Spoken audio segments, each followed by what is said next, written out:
अस्सलामु अलैकुम students, welcome to brain train, जहां लर्निंग होती है स्मार्ट और सिंपल।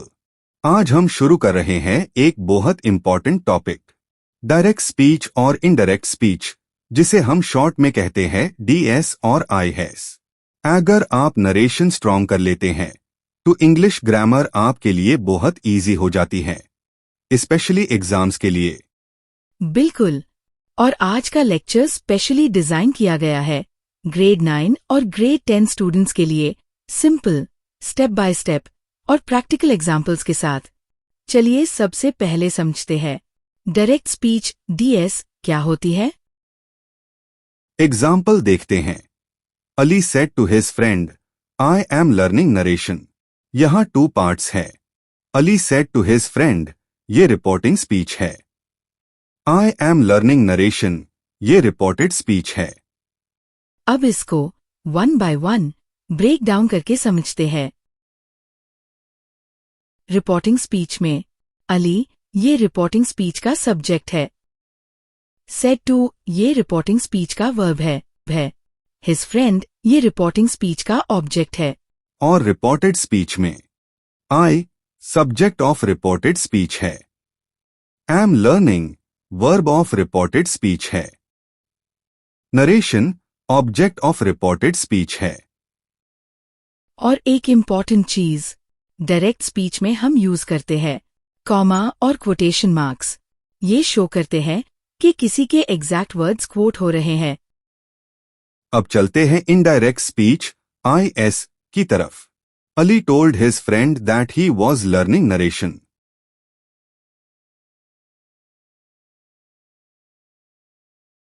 यहाँ एक इम्पॉर्टेंट चेंज हुआ है। दैट यूज हुआ है, क्वोटेशन मार्क्स रिमूव हो गए और सेंटेंस थोड़ा चेंज हो गया। इसको कहते हैं इनडायरेक्ट नरेशन। चलिए कुछ और एग्जाम्पल्स देखते हैं। Ali says to his friend, I am learning narration. अब समझते हैं कि ये डायरेक्ट स्पीच क्यों है। यहाँ quotation marks, double quotes use किए गए हैं। Ali tales his friend that he is learning narration. अब समझते हैं कि ये इनडायरेक्ट स्पीच क्यों है। यहाँ कोटेशन मार्क्स, डबल क्वोट्स बिल्कुल नहीं है और सेंटेंस में वर्ड दैट यूज हुआ है जो रिपोर्टिंग और रिपोर्टेड स्पीच को कनेक्ट करता है। She says to her brother, I am reading a book. अब समझते हैं कि ये डायरेक्ट स्पीच डीएस क्यों है। यहाँ पर भी क्वोटेशन मार्क्स यूज हुए हैं। She tells her brother that she is reading a book. अब समझते हैं कि ये इनडायरेक्ट स्पीच क्यों है। यहाँ पर भी क्वोटेशन मार्क्स बिल्कुल नहीं है और सेंटेंस में दैट यूज हुआ है जो रिपोर्टिंग और रिपोर्टेड स्पीच को कनेक्ट करता है। The teacher says to the students, you should revise the lesson. अब गेस करें ये कौन सी स्पीच है। जी बिल्कुल सही, ये डायरेक्ट स्पीच डीएस है क्योंकि इसमें कोटेशन मार्क्स यूज हुए हैं।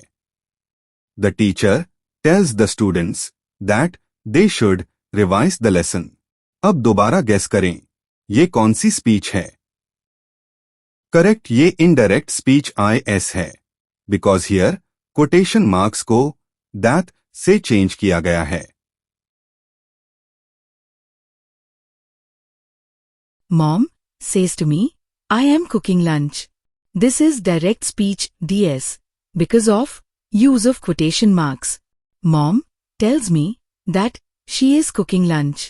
This is indirect speech IS because of use of that instead of quotation marks.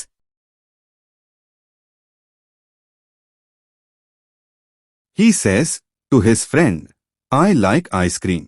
This is direct speech DS because of use of quotation marks. He tells his friend that he likes ice cream. This is indirect speech IS because of use of that instead of quotation marks. Now, finally, आप narration का basic समझ गए। जोया, पहले मुझे narration बहुत difficult लगती थी, लेकिन अब तो मुझे क्लियर हो गया। Same to same here. पहले लगता था कि ये सिर्फ रट्टा है, लेकिन अब समझ आ गया कि ये तो सिर्फ स्ट्रक्चर और पैटर्न है। एग्जैक्टली बस रिपोर्टिंग स्पीच और थोड़ी सी चेंजेस, गेम खत्म। और ऑनेस्टली अगर तुम डेली 5 सेंटेंसेस प्रैक्टिस करोगे तो नरेशन हमारी स्ट्रॉन्गेस्ट टॉपिक बन सकती है। स्टूडेंट्स, अगर आप भी एग्जाम्स में फुल मार्क्स लेना चाहते हो तो अभी से प्रैक्टिस स्टार्ट करो। और ब्रेन ट्रेन के साथ रहोगे तो हर टॉपिक सुपर सुपर इजी हो जाएगा। अगर आपको ये लेक्चर हेल्पफुल लगा हो तो वीडियो को लाइक करें और चैनल ब्रेन ट्रेन को सब्सक्राइब करें। और अपने फ्रेंड्स के साथ शेयर करें, क्योंकि sharing is caring. Next video में हम सीखेंगे प्रोनाउंस और उनकी कन्वर्शन इन नरेशन। ये नेक्स्ट स्टेप है जो आपको बेसिक से एक्सपर्ट लेवल तक ले जाएगा। See you in the next video. Till then keep learning, keep growing with brain train.